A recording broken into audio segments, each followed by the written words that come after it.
My desk is messy. Hey everybody, how's it going? I'm Chase. Welcome to another episode of The Daily Creative. This is the show where I answer your questions about the challenges you're having as an aspiring or professional creative. You ask and I answer with all of the wisdom that's in this brain and across the internet and from my friends. I will give it to you straighter than I think you'll get it anywhere else. Without further ado, let's get into the show. Mr. Finn McKenty. I don't know, should I say your name on the internet? Yeah, they can track you down now. All right. Bring me the next question. Actually, you know what?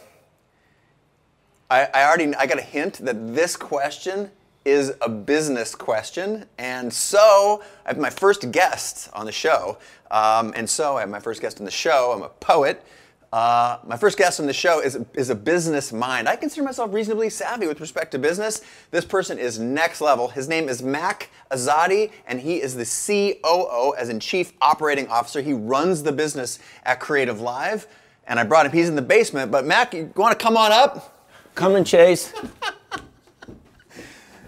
Hi, Chase. Welcome to the show, bud. Super happy to have you here. That was kind of funny and weird. Mostly weird, I think. Mostly weird. Finn, give us a question, a business question. We're going to have Mak Azadi answer Drew it. Porter here. Who? I'm out in Kansas City. Drew. And I've inserted myself into a couple situations with some real estate teams here in Kansas City. Teams. And I'm kind of like their creative and social media manager guy. And so the question I have is, I'm wondering if you've run into a problem with some of your clients with actually turning your creative work into dollars and cents or sales with your clients. So, for instance, one of the teams, we do these awesome community reviews. Yeah. So he basically is, the question is, how do you turn, like, let's just say he's a photographer or a designer, how do you get people to understand the value of your work? Is that right? Like, what's the ROI of the creative? Exactly. How do we convince Mac that what we're doing here is worthwhile? Yeah, there you go. You want to step up to the mic? Yeah. Answer the question. Let's go. How do we feel? I think there's a couple different points to it. So first of all, I will give you an anecdotal example of how creative work can add value to a company. So I think you guys are all familiar with Airbnb.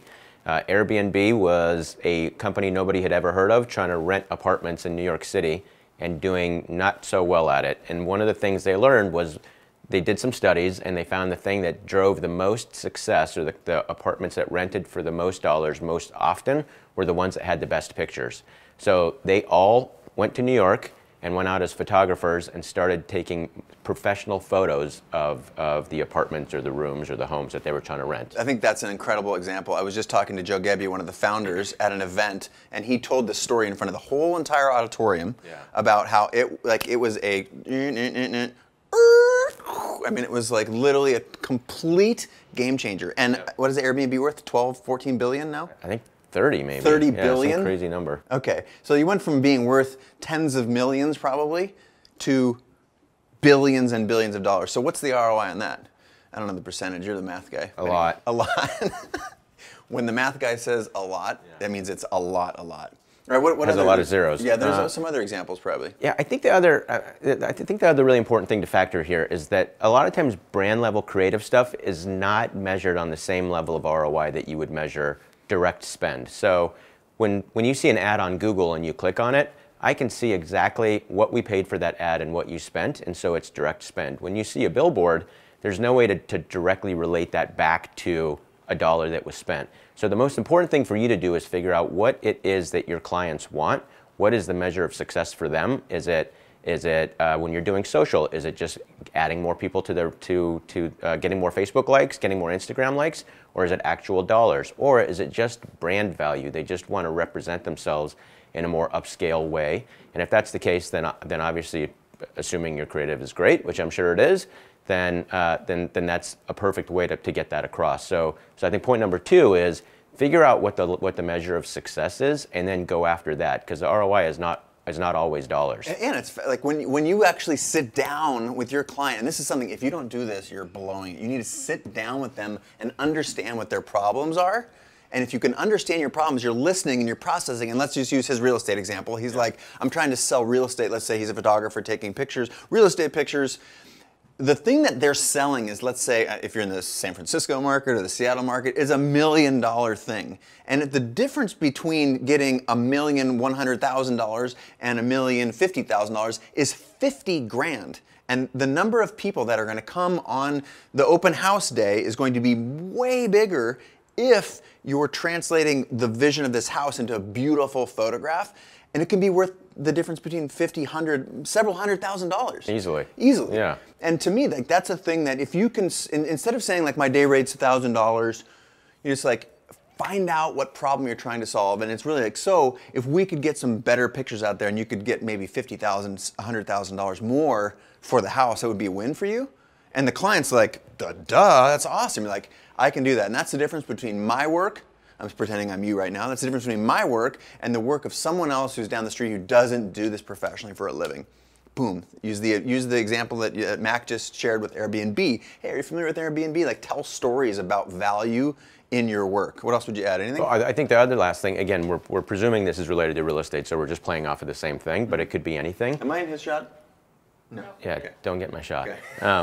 The other thing you can do is literally show them comparisons. So find crappy photos that you find online and good photos that you can do and say, hey, which house would you rather go to? This is the difference. This is the value.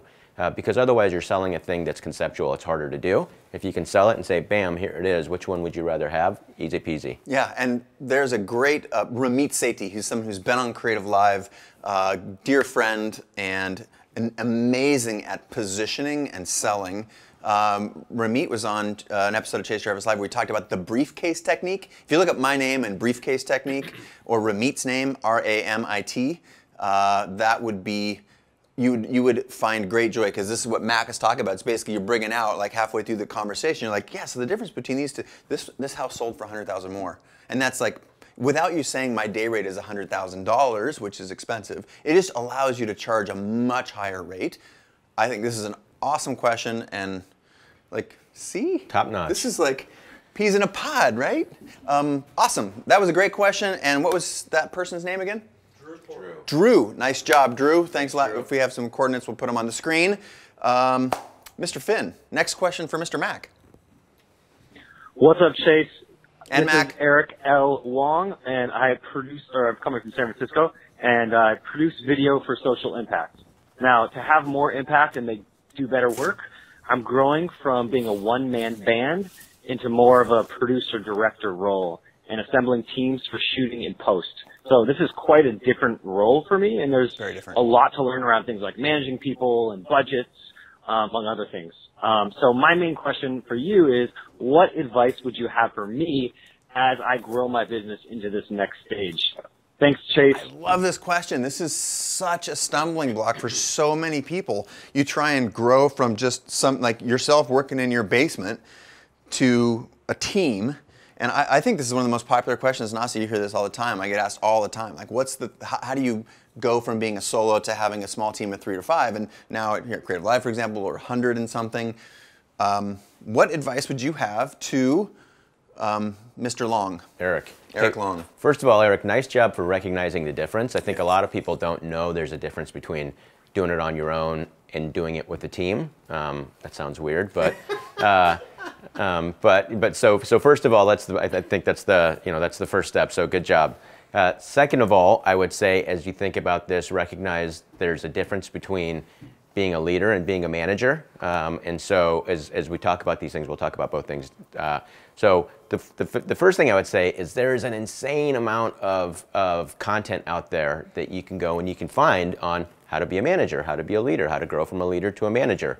Can we give them some resources? Yeah. So first of all, there's a website called CreativeLive.com that you might want to check out. And we've got perpetual plugger. Yeah, right exactly. So obviously we've got great content around that. I would say I'll write it down. So one of the books I read that actually helped me a lot as I had bigger and bigger teams. The first one is called The Sesame Street Story. Yeah, exactly. It's called The Outsiders. The first one is called What Got You Here? Oh, this is a great book. Won't Get You There. And it's all about the things that got you here as an individual contributor, individual contributor, Yep. are not the same things that you need as you become a good manager. And a lot of the things that you think do add value are actually big detractors when you're a manager. Let me finish writing it. Won't get you, I don't know why I started writing, won't get you there. So that's one. The other one is a well-known book, and I think they actually just came out with a new version of it. It's called The 1 Minute Manager, and I think now there's a new one called The New 1 Minute Manager. So that one is The 1 Minute Manager. Classic. That's like that book is probably like, what, 30 years old or something like that? Yeah. Yeah, so I think the biggest thing is use your resources, and then one last thing I think that's important is as you're managing a team and you're thinking about managing a team, think about the team and find out from them what they need in levels of support to help them be successful. Because I think a lot of times you just assume is you manage people, you manage everybody the same way. Different people want to be managed differently. Different people need different levels of support. So ask them, what do you need from me? How can I help you be successful? What are you trying to do here? Why are you here? And as you figure out the answers to those questions, you can just be a better manager for them. See why we're a good pair? That's an amazing answer to a fantastic question. I think that, again, you started it with you started your answer with something that I think is amazing, which is, first of all, you recognize the difference. So many creatives, as they go to the next level, and you went from an individual designer to an art director to a creative director, where you have to start managing people and processes, it's a totally different skill set. Yeah. So you have to actually overtly acknowledge it before you can even get started. I think that's step one, and then do what he said. It literally, the best manager that I've ever worked closely with is this guy right here. So if you have questions, that's true. If you have questions, we're here to answer them. I brought Mac onto the show today. Thanks a lot, Mac, for being on the show, answering the business questions. Will you come back again? I'll be back. Thanks for having me, Chase. Maybe we should fix that. Yeah. Oh yeah. Is it awkward? It's kind of awkward. Maybe you can say it in the mic. Okay. Thanks for having me, Chase. All right, in this episode, we answered a couple questions. We do it, we try and do it every day, every other day. We call it the Daily Creative. This is where if you have questions, we'll answer them about your creative struggles on your journey to become an aspiring or a professional creative. Like that language is really important. If you have a question, call 802-962-HELP. That's 802-962-4357. Leave us a message. If you're overseas, add +1 to the beginning of that. Charges may apply, but it's going to be like $1. Like, was that worth it? Was that worth the $1? If you, you're listening to the genius business operator here, it's $1. It's worth it. Also, for God's sake, subscribe. Like, I don't know where you're seeing this. If you're seeing it on Facebook, on CreativeLive, or my channel, like that stuff, and subscribe to the channel. These are coming out like fire. All right, signing off. Thanks for being on the show, bud. Back to the basement. Back to the basement. Backwards. All right, bye.